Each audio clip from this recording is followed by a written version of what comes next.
Welcome back. I'm Brandon, the HBAR Bull. I do some contract work for the HBAR Foundation, but for this interview, you can consider the opinions those of the speaker alone. With that out of the way, today we have Ceesay, the founder and COO of Calaxy, back to give us a quick update.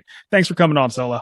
Thank you for having me. Super excited to be here. Yeah, it's great to have you. I really appreciate it. So I know most of our viewers are well aware, but could you give us a quick recap of what Calaxy's trying to accomplish?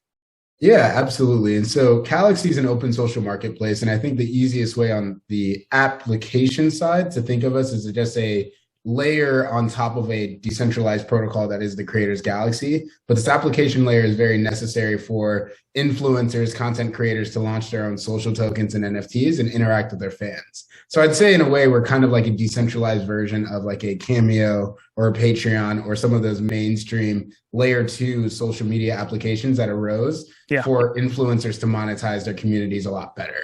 But then on the other side of the business, there is the Creators Galaxy protocol, which is a decentralized, open source and permissionless protocol dedicated to content creator monetization. And so Calaxy, the application, is built on top of said protocol, but they're distinctly separate things. And Calaxy is basically our best shot at creating the initial tool set that's helpful to bringing people like Ezekiel Elliott, people like Tiana Taylor, some of these creators to the ecosystem to do things like launch their own social tokens and NFTs using HTS. I know we get a lot of that in the comments on Twitter. Everything we make is an HTS asset. And so Calaxy is a very easy to use social media application and experience that is kind of like the necessary guardrails for somebody that's coming from the Web 2 universe to create a wallet and start doing things in the Web 3 universe. But then obviously the protocol itself, which the CLXY token is governed by, is its own sort of thing, which is decentralized and permissionless as well.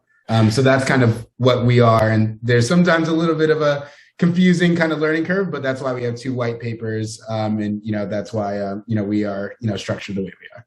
Yeah, I'm super excited about Calaxy going live. And you mentioned HTS and you mentioned your token, CLXY. And you had some big news come out about it. So first, can you just tell us about your token, how that works into the ecosystem, and then tell us about the big news that you had last week? Yeah, absolutely. So CLXY is now available on public exchange. Bitrue is the first place that we were listed.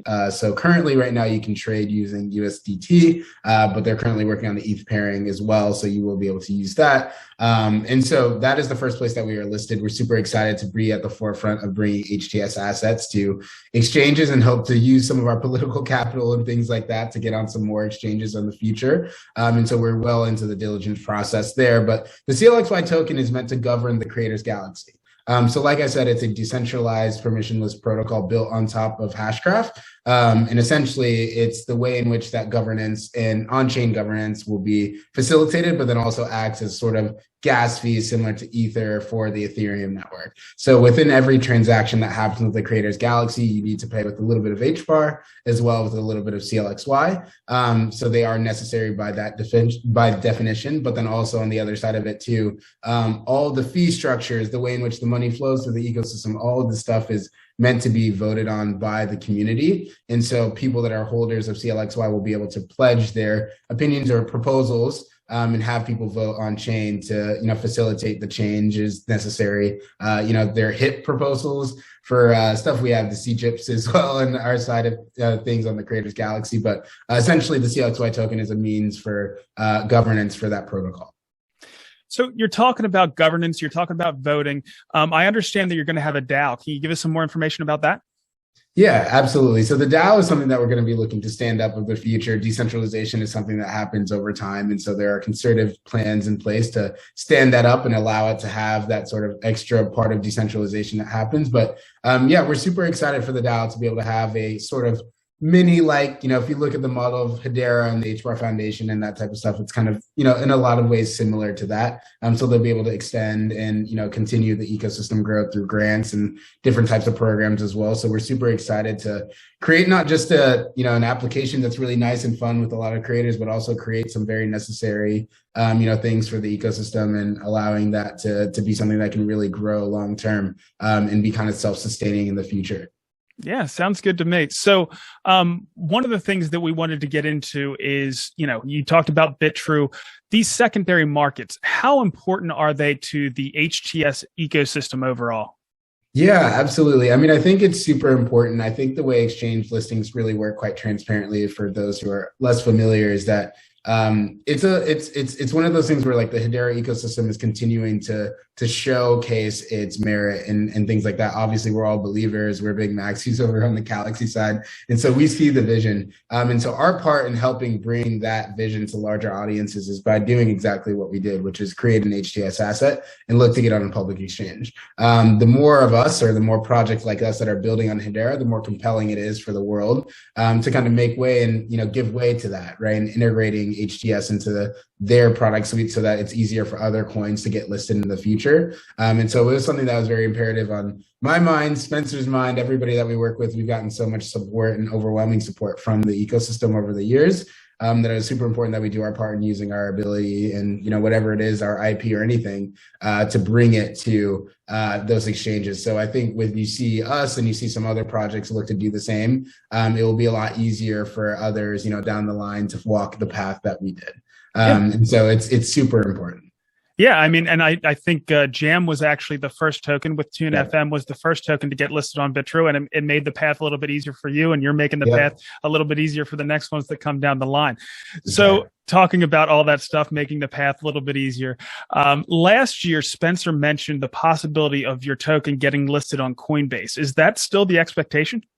We are working on that process now. There's not too much that we can say here, but it's definitely something that, we're going through the process, the diligence. Obviously, there's stuff that the foundation and Hedera needs to do on their end as well, just because we would like to, they ought to be integrated for us to be integrated. Sure. But, wherever we can, like I said before, wherever we can use sort of our abilities and, the people in the context that we know to try and get into those rooms and have those conversations, that's exactly what we're looking to do. And so Spencer is a very, very, very, he leads with his heart on his sleeve, and he goes out there and he's very passionate about Hedera and what it means to him and the ecosystem. And so we're doing everything in our power to make those things happen. Yeah, that was really my next question was, could there be a token that is built on Hedera that gets listed on Coinbase, but not Hedera or HBAR itself? So what are your thoughts around that?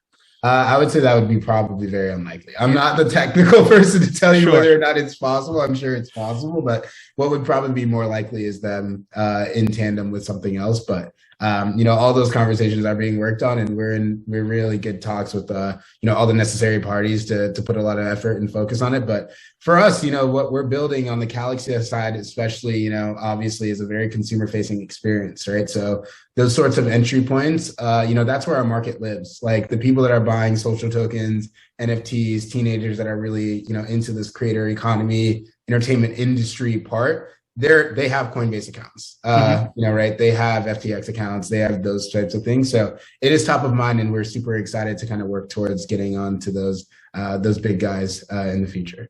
Well, thanks for blazing the trail. So is there anything else you'd like to pass on, or anything that's coming up for Calaxy that you'd like to pass on to the community?